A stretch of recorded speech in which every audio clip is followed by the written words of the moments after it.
As a leader, where would you go and what would you do if you were hit with a crisis? Actually, maybe there's a different way to think about this. As a leader, what did you do when the coronavirus pandemic came to your city and impacted on your business? Did you just panic? Did you jump into action? Did you respond well? How well did you communicate with your staff through that time? Whilst it's impossible to think about every possible emergency scenario beforehand, it is useful to think about what you see as the most likely scenarios and to have a pre-prepared plan on how to deal with these, and that's what we call a business continuity plan. Today we're going to spend a few minutes going through some helpful tips on how to write a business continuity plan. This will help you to prepare your organisation and your management to run your business following a critical incident or in an emergency type situation. Hi, my name is Andrew Ellis and I'm a business consultant with CBB.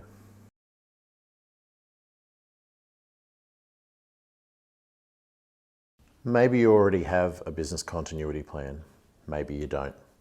Maybe you've only just written one since the coronavirus pandemic. A business continuity plan, or BCP, is important in helping you to manage those external risk events which can be quite rare. They're a low likelihood, but can have a significant impact or consequence when they do occur. There are a number of different examples of these scenarios: fire or flood, power failure, cyber attack, and as we've seen more recently, a pandemic, societal lockdowns, fast impacting government regulation changes. Each of these different scenarios will have a different impact on different parts of your business. A business crisis can cost your organisation a lot of money, and it can ruin your reputation if you aren't proactively prepared to handle it. If you want your company to be able to maintain its business continuity in the face of a crisis, then you'll need to come up with a plan to continue your most basic functions. Here are 5 tips. Number 1, you should never do risk alone. Always get a group of people together to contribute, since different people bring different ideas. You can use a combination of managers, frontline staff and volunteers, as the different perspectives will enrich the outcome. For small organisations, you might also include the board if they will need to be hands-on in your recovery.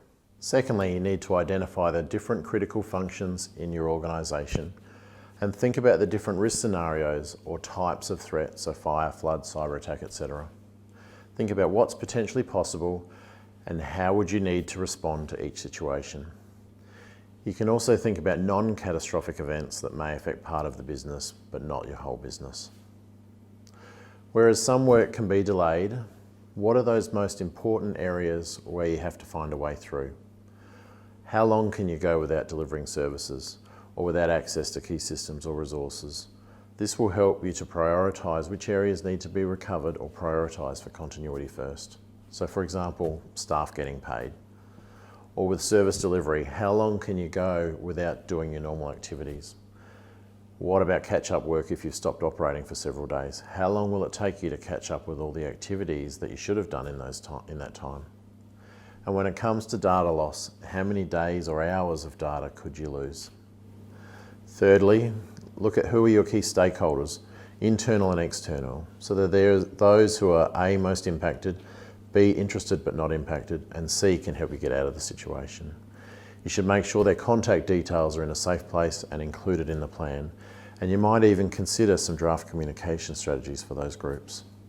As part of the plan, look at your internal contacts like your board, executives, key staff, external contacts such as your phone and internet provider, utilities provider, insurance company, banks, IT support, public relations, legal funders or regulators. The fourth point is to draft a business continuity plan outlining a number of things.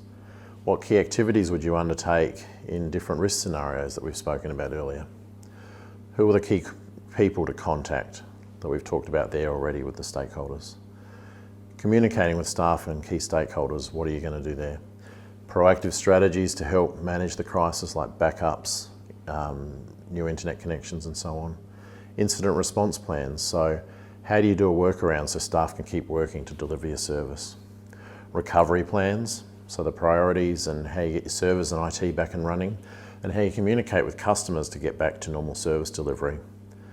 And then also identify who's responsible for each task. It can be a big challenge for small organisations, And a key here is to not give too many responsibilities to one person, such as the CEO. You might need to pull unaffected staff off day-to-day activities to help with some of the continuity activities, or deploy volunteers or the board members to support. The last step, number 5, is to test your plan for gaps. Review it with key stakeholders and take feedback on board. Where your business continuity plan covers multiple sites or locations or regions or states, consideration should be given to different levels of planning to accommodate local versus whole of organisation events. After you've drafted the business continuity plan, you should reflect on what your business continuity plan process has told you about your existing policies, procedures and systems, and your current risk management activities. For example, do you need to strengthen your IT security and increase frequency of backups to move data from on-premise to cloud?